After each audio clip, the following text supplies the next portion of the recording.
G'day guys, welcome to this episode of Aussie English. Today I'm going to be talking to you about the biggest thing holding you back from improving your English, as well as why it's holding you back and how we can overcome it.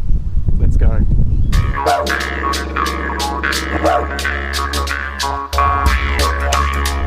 So what do you guys think the biggest thing holding you back from learning English and improving your English is? In terms of learning languages, I find the biggest thing holding people back and that holds me back from improving in a language, obviously not English, but other languages like French and Portuguese, is fear of making mistakes, fear of being incorrect, the fear that getting anything less than 100% correct is failure.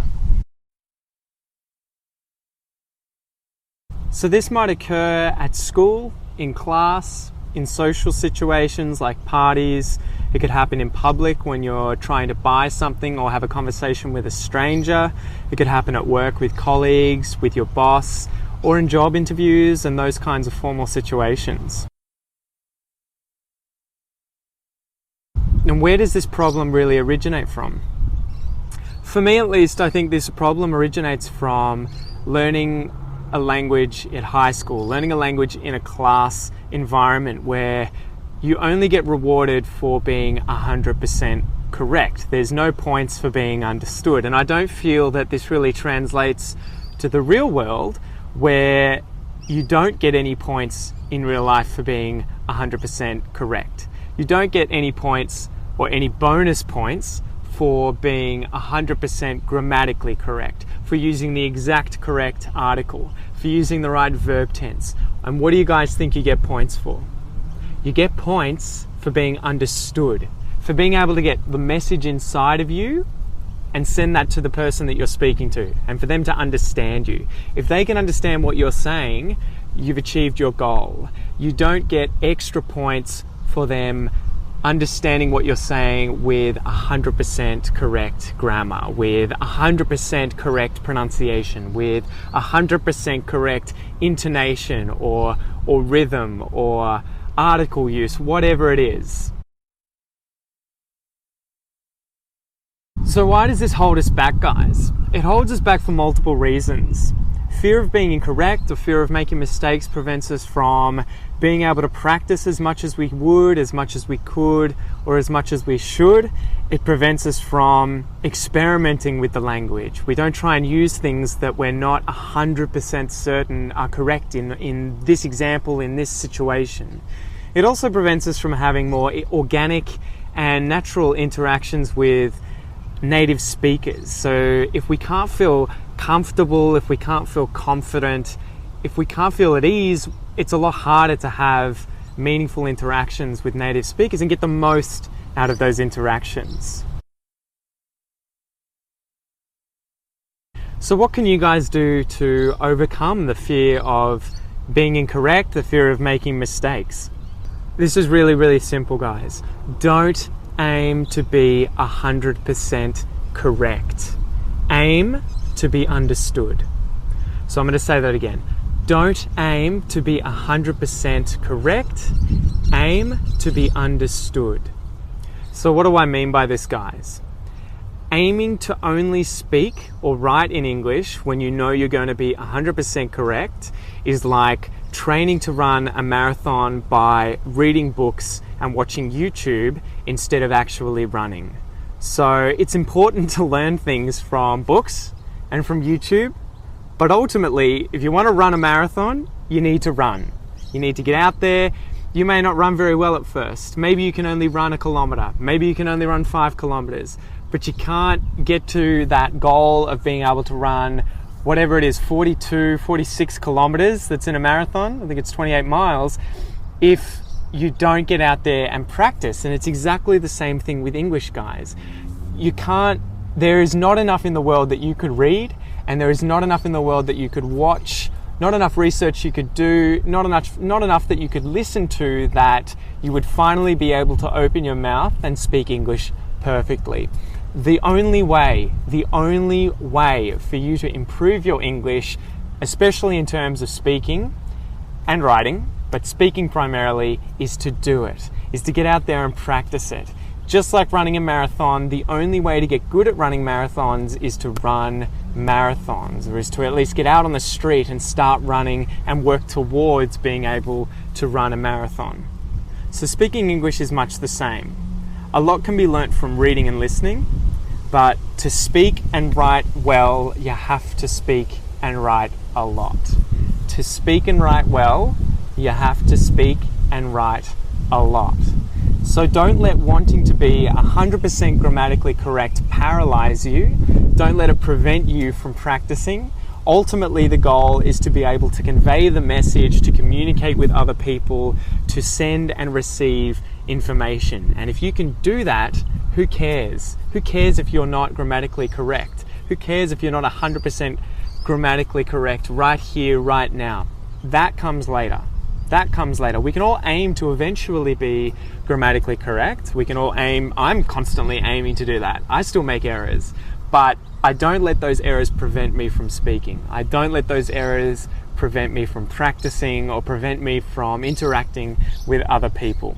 So that's probably one important point that I need to state.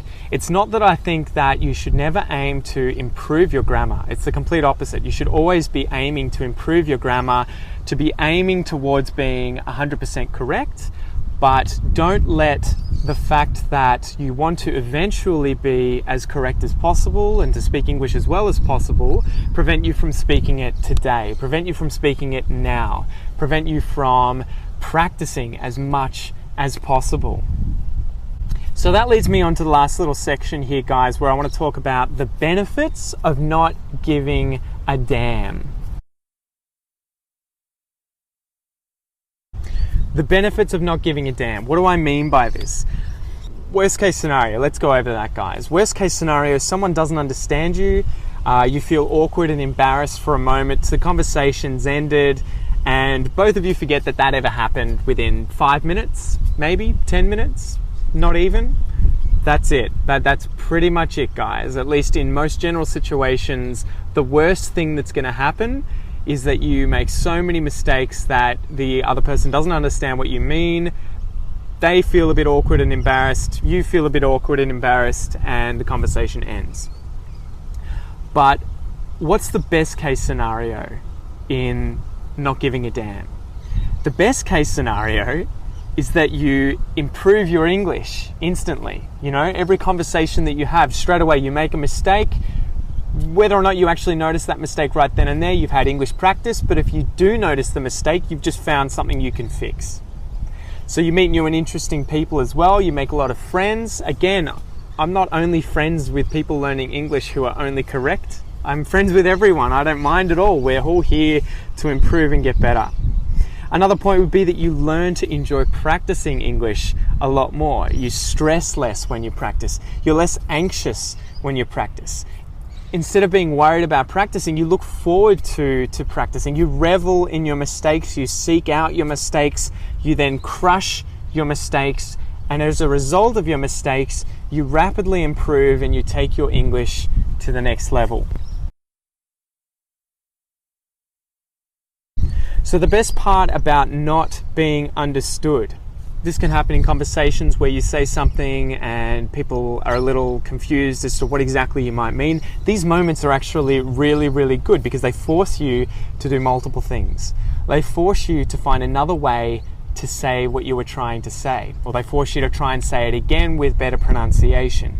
They force you to have to go around that obstacle that just came up. So you have to learn to improvise using your English. And improvisation is what is ultimately going to take your fluency in English right to the top, right to where mine is. I'm improvising right now, guys. And I didn't do that because I read a lot and I watched a lot on YouTube. I did that a lot because I practice a lot. I sit here in front of a camera and I talk a lot. I speak to people. I use English every day.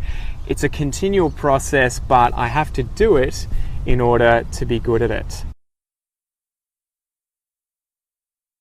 Mistakes will solidify what ends up being the correct grammar or the correct phrasing, the correct words to use. It's going to solidify these in your memory. And I have a really good example of this in French. I used to say all the time, je suis excité. which means, at least in terms of what I thought it meant je suis excité, I am excited. And French speakers are going to laugh here. In French, when I translate exactly I am excited, je suis excité, it means I'm turned on, I'm horny.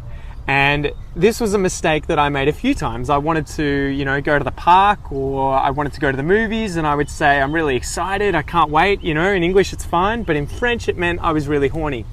People pulled me up on this. They said, dude, you can't say that. Don't say that unless you mean this, and that's definitely not what you mean in terms of wanting to go to the film, wanting to go to the movies. And it's the kind of thing now that I will never forget. I will never make that same mistake again because of that mistake that I made and being pulled up on it, being corrected, and having that moment. It was really, really good. So it's almost a good reason to go out and look for these kinds of errors that you're going to make, because people will pull you up on them, people will take you aside, and they'll say, actually, don't say that because it means this, or it doesn't make any sense, and say this. And when you have those kinds of interactions, you're a lot more likely to remember not to do that next time.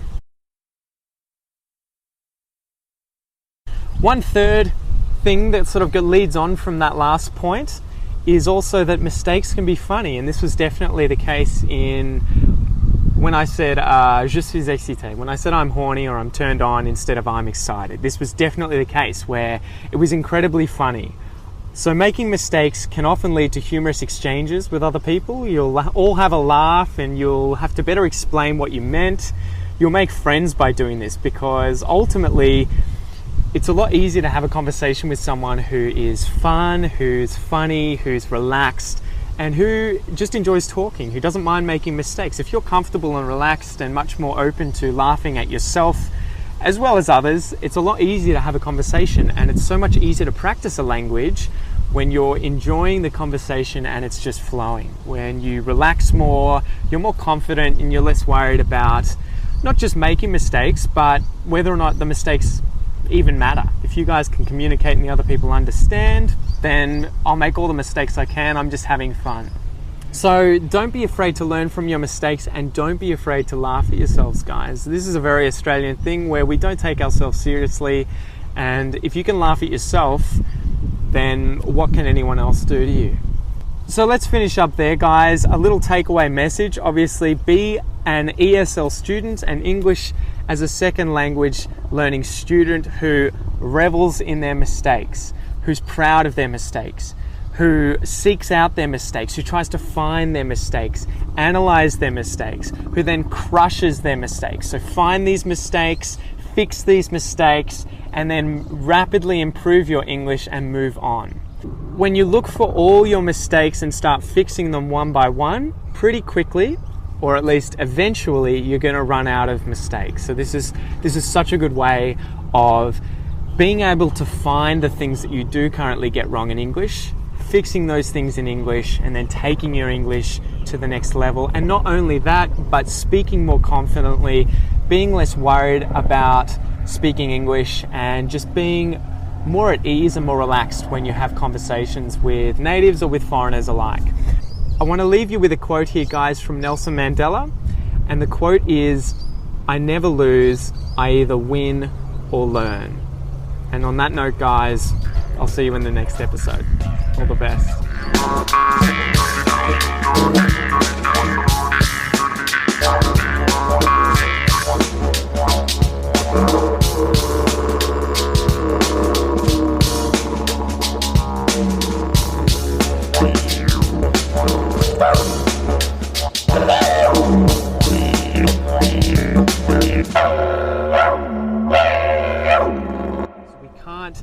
We can't feel relaxed, we can't feel at ease, we can't feel comfortable if we're constantly worried, if we're constantly paranoid about being correct or that we're going to make a mistake.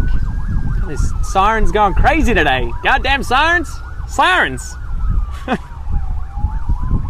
Far out. I'll just wait. Just wait. Come on.